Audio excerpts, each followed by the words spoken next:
ನಮಸ್ತೆ welcome back to ಲಿಖಿತ ವಕೀಲಗೌಡ YouTube channel. ಎಲ್ಲರೂ ಹೇಗಿದ್ದೀರಾ? ನಾನು ಚೆನ್ನಾಗಿದ್ದೀನಿ ಅಂತ ಹೇಳ್ತಾ ಇವತ್ತಿನ ವ್ಲಾಗ್ನ ಸ್ಟಾರ್ಟ್ ಮಾಡ್ತಾ ಇದ್ದೀನಿ. ಆ್ಯಕ್ಚುಲಿ ಇವತ್ತು ಬೇಗನೆ ಎದ್ದಿದ್ದೆ ಬಿಕಾಸ್ ನಮ್ಮ ಮನೆ ಹತ್ರ ಇರೋ ಹುಡುಗಿ ಅವಳಿಗೆ ಹೇರ್ ಸ್ಟೈಲ್ ಮಾಡಿಕೊಡ್ಬೇಕು ಅಂತ ಹೇಳಿದರು. ಸೊ ಅವಳ ಆ್ಯನ್ವಲ್ ಡೇಗೋಸ್ಕರ ಹೇರ್ ಸ್ಟೈಲಿಗೆ ಅಂತ ಬಂದಿದ್ಲು ಬೆಳಗ್ಗೆನೇ. ಸೊ ಅವಳಿಗೆ ಹೇರ್ ಸ್ಟೈಲ್ ಎಲ್ಲ ಮಾಡಿಕೊಟ್ಟು ಆಮೇಲೆ ನಾನು ಬಾಗಿಲು ತೊಳೆದು ಕಸ ಗುಡಿಸಿ ಮನೆ ಒರೆಸಿ ನನ್ನ ತಮ್ಮನ ಕರ್ಕೊಂಡೋಗಿ ಮೆಟ್ರೋ ಹತ್ರ ಡ್ರಾಪ್ ಮಾಡಿಬಿಟ್ಟು ನಮ್ಮಮ್ಮನ ಫ್ರೆಂಡ್ ಮನೆಗೆ ಹೋಗೋಣ ಅಂತ ಅಂದ್ಬಿಟ್ಟು ಪ್ಲ್ಯಾನ್ ಮಾಡ್ಕೊಂಡ್ವಿ. ಬಿಕಾಸ್ ನನಗೆ ಒಂದಷ್ಟು ಜ್ಯುವೆಲ್ರಿ ಸೆಟ್ಸ್ ಬೇಕಿತ್ತು. ಸೊ ಅವ್ರ ಹತ್ರ ಇರುತ್ತೆ ಅಂತ ಅಂದ್ಬಿಟ್ಟು. ಆ್ಯಂಡ್ ಲಾಸ್ಟ್ ಟೈಮ್ ನಾನು ಫಿಶ್ದು ಇದರಲ್ಲಿ ಹಾಕಿದಾಗ ಅದು ಇನ್ನೂ ಮರಿಗಳೆಲ್ಲ ತುಂಬ ಚಿಕ್ಕ ಚಿಕ್ಕದಿದ್ವು, ಸ್ವಲ್ಪ ದೊಡ್ಡದಾಗಿದೆ. ಆ್ಯಂಡ್ ಇದು ನಮ್ಮಮ್ಮನ ಫ್ರೆಂಡ್ ಮನೆ ಹತ್ರ, ಅವ್ರ ಮನೆ ಹತ್ರ ತುಂಬ ಹೂವುಗಳು ಬಿಟ್ಟಿದ್ದಾವೆ.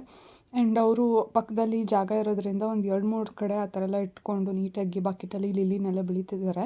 ಆ್ಯಂಡ್ ಇವಳು ಸ್ವೀಟಿ ಬಾರೆ ಅಂತ ಅಂದರೆ ಬರಲೇ ಇಲ್ಲ, ಎಷ್ಟೇ ಕರೆದ್ರೂ ಆಚೆಗೆ. ಸೊ ನಾವು ತುಂಬ ಹೊತ್ತು ಅಲ್ಲೇ ಇದ್ದಿದ್ದರಿಂದ ಆಂಟಿ ಟಿಫನ್ ಕೂಡ ಹಾಕ್ಕೊಟ್ರು. ಆ್ಯಂಡ್ ನಮ್ಮಮ್ಮನ ಇನ್ನೊಬ್ಬರು ಫ್ರೆಂಡು ಮನೆ ಕಟ್ತಾ ಇದ್ದಾರೆ. ಸೊ ಹೇಗೆ ಬಂದಿದೆ ಅಂತ ಅಂದ್ಬಿಟ್ಟು ನೋಡ್ಕೊಂಡು ಬರೋಣ ಅಂತ ಕೂಡ ಹೋಗಿ ಬಂದ್ವಿ. ಆ್ಯಂಡ್ ಅಲ್ಲಿಂದ ಬಂದು ಫ್ರೆಶ್ ಅಪ್ ಆಗಿ ಪೂಜೆ ಮಾಡಿರಲಿಲ್ಲ ಬಿಕಾಸ್ ಅಲ್ಲೆಲ್ಲ ಹೋಗಿ ಬರೋ ಅಷ್ಟೊತ್ತಿಗೆ ಲೇಟ್ ಆಗಿತ್ತು ಅಂತ ಅಂದ್ಬಿಟ್ಟು ಬಂದು ಸ್ನಾನ ಮಾಡಿಕೊಂಡು ಪೂಜೆ ಮುಗಿಸ್ಬಿಟ್ಟು ಆಮೇಲೆ ನಾನು ವ್ಲಾಗ್ನ ಕಂಟಿನ್ಯೂ ಮಾಡಿದೆ. ಸೊ ಆವಾಗಲೇ ಅಮ್ಮ ಫ್ರೆಂಡ್ ಮನೆ ಹತ್ರ ಹೋಗಿದ್ವಿ ಅಂತ ಅನ್ನಲ್ವ, ಏನಕ್ಕೆ ಅಂತಂದರೆ ಸ್ಯಾಟರ್ಡೇ ಕರ್ನಾಟಕ ರಾಜ್ಯೋತ್ಸವ ಮಾಡ್ತಾಯಿದ್ವಿ ನಮ್ಮ ಕ್ಯಾಂಪಸ್ಸಲ್ಲಿ. ಸೊ ನಮಗೆ ಒಂದೆರಡು ಜ್ಯುವೆಲ್ರಿ ಸೆಟ್ಸ್ ಬೇಕಿತ್ತು. ನನ್ನ ಹತ್ರ ಒಂದು ಸೆಟ್ ಇದೆ, ಅದೇನಾದರೂ ಆ ಟೈಮಿಗೆ ಆ ಸಾರಿಗೆ ಮ್ಯಾಚ್ ಆಗಲಿಲ್ಲ ಅಂತಂದರೆ ಅಕಸ್ಮಾತು ಬೇಕಾಗುತ್ತೆ ಅಂತ. ಆ್ಯಂಡ್ ನನ್ನ ಹತ್ರ ಡಾಬ್ ಇರಲಿಲ್ಲ. ಮೇನ್ ರೀಸನ್ ಹೋಗಿದ್ದು ಡಾಬಿಗೋಸ್ಕರ, ಬಿಕಾಸ್ ನನ್ನ ಹತ್ರ ಇರಲಿಲ್ಲ ಅಂತಂದ್ಬಿಟ್ಟು ಅವ್ರ ಹತ್ರ 2 ಇಟ್ಕೊಂಡಿದ್ದಾರೆ. ಅವರು ಕೊಡ್ತಾರಲ್ಲ, ಕೇಳಿದ್ರೆ ಆಂಟಿ ಕೊಡ್ತಾರೆ ಅಂತ. ಆ್ಯಂಡ್ ಅವರು ನಮ್ಮ ಮನೆ ಹತ್ರನೇ ಇದ್ದಿದ್ದು, ಇವಾಗ ಮನೆ ಕಟ್ಕೊಂಡು ಹೋಗಿದ್ದಾರೆ. ಸೊ ಹಂಗಾಗಿ ಇಸ್ಕೊಂಡು ಬಂದ್ಬಿಡೋಣ ಅಂತಂದ್ಬಿಟ್ಟು ಹೋಗಿದ್ದು. ಫಸ್ಟು ಈ ಥರದ್ದು ಡಾಬ್ ಇಟ್ಕೊಂಡಿದ್ದಾರೆ ಅವರು, ಬಟ್ಟೆ ಇದ್ದಿದ್ದು ಡಾಬು ಇದು ಇಟ್ಕೊಂಡಿದ್ದಾರೆ. ಆ್ಯಂಡ್ ಇನ್ನೊಂದು ಈ ಥರದ್ದು ಇಟ್ಕೊಂಡಿದ್ದಾರೆ ಅವರು. ಸೊ ಇದು ಎರಡರಲ್ಲಿ ಆ ಟೈಮಿಗೆ ರೆಡಿ ಆದಾಗ ಆ ಔಟ್ಫಿಟ್ಟಿಗೆ ಯಾವ್ದು ಮ್ಯಾಚ್ ಆಗುತ್ತೆ ಅಂತ ಅನಿಸುತ್ತೋ ಸೊ ಅದನ್ನ ಹಾಕ್ಕೊಳ್ಳೋಣ ಅಂತ ಅಂದ್ಬಿಟ್ಟು ಇಸ್ಕೊಂಬರಕ್ಕೆ ಹೋಗಿದ್ದು. ಆ್ಯಂಡ್ ಅದಾದಮೇಲೆ ಇದೊಂದು ಚೈನ್ ಬೇಕಿತ್ತು ನನಗೆ. ಇದು ಲಾಸ್ಟ್ ಟೈಮ್ ಯಾವಾಗ ಅಂತಂದರೆ ರಾಮ ಮಂದಿರ ಓಪನ್ ಟೈಮಲ್ಲಿ ನಾನು ಕೊಡಗಿಂದು ಒಂದು ಔಟ್ಫಿಟ್ ವೇರ್ ಮಾಡಿದ್ದೆ, ಕೊಡಗು ಸ್ಟೈಲ್ ಸಾರಿ ವೇರ್ ಮಾಡಿದಾಗ ಅದಕ್ಕೆ ಹಾಕಿದ್ದೆ ಈ ಚೈನ್ನ. ಸೊ ಇವಾಗ ರೆಡ್ ಸೀರೆ ಇರೋದು, ನಾನು ಅಂದ್ಕೊಂಡಿದ್ದೀನಿ ಗ್ರೀನ್ ಕಲರ್ ಜ್ಯುವೆಲ್ರಿ ಹಾಕ್ಕೊಳ್ಳೋಣ ಅಂತ ಒಂದು ಸೆಟ್ಟು. ಅದು ಅಕಸ್ಮಾತ್ ಮ್ಯಾಚ್ ಆಗಿಲ್ಲ ಅಂದರೆ ಇದು ಹಾಕ್ಕೊಳ್ಳೋಣ ಅಂತ ಅಂದ್ಬಿಟ್ಟು ಅವ್ರ ಹತ್ರ ಇಸ್ಕೊಂಡು ಬಂದಿದ್ದು. ಆ್ಯಂಡ್ ಇದು ನನ್ನ ಫೇವ್ರೇಟ್, ಇದು ತೊಗೊಳ್ಬೇಕು. ಚಿಕ್ಕಪೇಟೆಗೆ ಹೋದಾಗೆಲ್ಲ ಮರ್ತು ಹೋಗ್ತಾ ಇದ್ದೀನಿ, ತೊಗೊಂಡು ಬರಬೇಕು ಇದನ್ನು. ಇದು ಬೇಕಿತ್ತು ನನಗೆ, ಇದಕ್ಕೇನಂತಾರೆ ಮಾಟಿ ಈ ಥರ ಕಿವಿ ಹಾಕೋದು, ಈ ಥರದ್ದು ಬೇಕಿತ್ತು ಅಂತ ಅಂದ್ಬಿಟ್ಟು ಹೋಗಿದ್ದು. ಮೇನ್ ರೀಸನ್ ಇದಕ್ಕೆ ಮತ್ತೆ ಡಾಬಿಗೆ ಹೋಗಿದ್ದು. ಅಲ್ಲಿ ಹೋದ್ಮೇಲೆ ಆಂಟಿ ಅಂದರು ತೊಗೊಂಡು ಹೋಗು, ಹಿಂಗೆ ರೆಡಿ ಆದಮೇಲೆ ನಿಮಗೆ ಯಾವುದು ಸೂಟ್ ಆಗುತ್ತೋ ನೋಡ್ಬಿಟ್ಟು ಹಾಕೊಬೋದಲ್ಲ ಅಂತ ಅಂದ್ಬಿಟ್ಟು. ಸೊ ಇದನ್ನ ಇಸ್ಕೊಂಬರಕ್ಕೆ ಹೋಗಿದ್ದು. ಅಲ್ಲಿ ಹೋಗಿ ಲೇಟ್ ಆಗೋಯ್ತು ಆ್ಯಕ್ಚುಲಿ, ತುಂಬ ದಿವಸ ಆದಮೇಲೆ ಹೋಗಿ ಅಂತ ನಮ್ಮಮ್ಮ ಕೂಡ ಮಾತಾಡ್ಕೊಂಡು ಕೂತ್ಕೊಂಡ್ರು. ಹಾಗಾಗಿ ಲೇಟ್ ಆಯಿತು. ಇವಾಗ ಬಂದು ಪೂಜೆ ಎಲ್ಲ ಆಯಿತು, ಟಿಫನ್ ಮಾಡಬೇಕು. ಟಿಫನ್ ಎಲ್ಲ ಬ್ರಂಚ್. ಆ್ಯಂಡ್ ಅವ್ರ ಮನೇಲಿ ಕೊಟ್ಟರು, ಸ್ವಲ್ಪ ಟೇಸ್ಟ್ ಮಾಡಿ ಅಂತ ಅಂದ್ಬಿಟ್ಟು ಅವರು ಕೊಟ್ಟರು, ಪಲಾವ್ ಮಾಡಿದ್ರು ಅಂತ ಅಂದ್ಬಿಟ್ಟು ಸ್ವಲ್ಪ ತಿಂದ್ವಿ. ಬಟ್ ಹೊಟ್ಟೆ ಹಸಿತಾ ಇದೆ. ಈ ಕಡೆ ಬ್ರೇಕ್ಫಾಸ್ಟು ಅಲ್ಲ, ಈ ಕಡೆ ಲಂಚು ಅಲ್ಲ, ಬ್ರಂಚ್ ಥರ ಆಗಿದೆ ಇವಾಗ. ಸೊ ಇವಾಗ ಟಿಫನ್ ಮಾಡಿ ಆ್ಯಂಡ್ 2 o'clock ಡ್ಯಾನ್ಸ್ ಪ್ರಾಕ್ಟೀಸ್ ಇದೆ.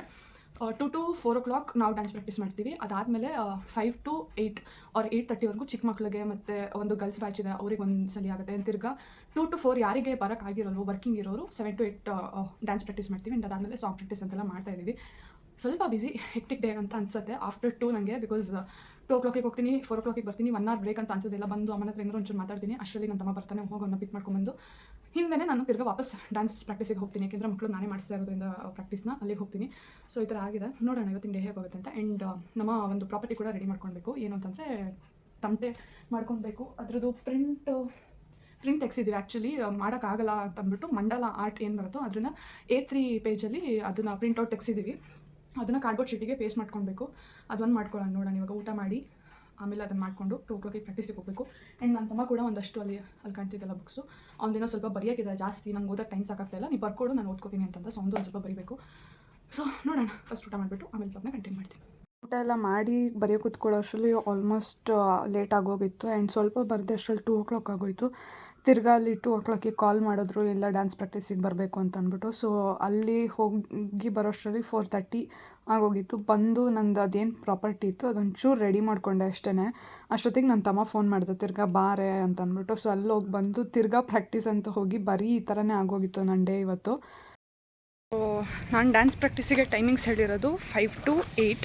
ಯಾಕೆ ಅಂತಂದರೆ 5 o'clock to 6 o'clock ಒಂದು ಬ್ಯಾಚ್ ಮಕ್ಕಳು ಬರ್ತಾರೆ. ಆ್ಯಂಡ್ ಅದಾದಮೇಲೆ ಇನ್ನೊಂದು ಬ್ಯಾಚ್ ಮಕ್ಕಳು ಬರ್ತಾರೆ ಅಂತ. ಬಟ್ ಇವತ್ತು ಟೈಮಿಂಗ್ಸ್ ಎಲ್ಲ ಚೇಂಜ್ ಮಾಡಿ ಲೇಟ್ ಮಾಡಿ ಇಟ್ಟಿದ್ದಾರೆ. ನಾನು ಇನ್ನೊಬ್ಬರು ಆಂಟಿ ಇಬ್ಬರು ಸೇರಿಕೊಂಡು ಮಕ್ಕಳಿಗೆ ಪ್ರಾಕ್ಟೀಸ್ ಮಾಡಿಸ್ತಾ ಇರೋದು. 1st standard to 4th standard ಮಕ್ಕಳಿಗೆ 5 to 6 o'clock ಅಂತ ನಾವು ಡಿಸೈಡ್ ಮಾಡ್ಕೊಂಡಿದ್ದೀವಿ. ಆ್ಯಂಡ್ ಅದಾದಮೇಲೆ 6 ಇಂದ 6:30ವರೆಗೂ ಪ್ರಿ KG ಮಕ್ಕಳು ಏನಿರ್ತಾರೆ ಅವ್ರಿಗೆ ಮಾಡಿಸಿ ಕಳಿಸಿದ್ರೆ ಅದಾದಮೇಲೆ ಹುಡುಗಿಯರದ್ದು ಒಂದು ಬ್ಯಾಚ್ ಇದೆ, ಅವರು 6 to 7 ಮಾಡ್ತಾರೆ, ನಾವು 7 to 8 ನಾವು ಪ್ರಾಕ್ಟೀಸ್ ಮಾಡ್ಬೋದು ಅಂತ ಪ್ಲ್ಯಾನ್ ಮಾಡಿದ್ದು. ಡ್ಯಾನ್ಸ್ ಪ್ರಾಕ್ಟೀಸ್ ಮುಗೀತು. ಒಂದೊಂದು ದಿವಸ ಹೋದಾಗ್ಲೂ ಒಂದೊಂದು ಚೇಂಜಸ್ ಮಾಡ್ತಾಯಿದ್ದಾರೆ. ಇಷ್ಟು ದಿವಸ ಸಾರಿ ಹಾಕ್ಕೊಂಡು ಪ್ರಾಕ್ಟೀಸ್ ಮಾಡ್ತಾಯಿದ್ರಿ, ಇವಾಗ ಹೇಳ್ತಾ ಇದ್ದಾರೆ ಭರತನಾಟ್ಯಮ್ ಅವರು ಯೂಸ್ ಮಾಡ್ತಾರಲ್ವ ಗೆಜ್ಜೆ, ಅದನ್ನ ಹಾಕ್ಕೊಂಡು ಡ್ಯಾನ್ಸ್ ಪ್ರಾಕ್ಟೀಸ್ ಮಾಡಬೇಕು ಅಂತ. ಒಂದೊಂದು ದಿವಸ ಹೋಗ್ತಾ ಹೋಗ್ತಾ ಒಂದೊಂದು ಚೇಂಜಸ್ ಆಗ್ತಾಯಿದೆ, ನೋಡೋಣ ಏನಾಗುತ್ತೆ ಅಂತ.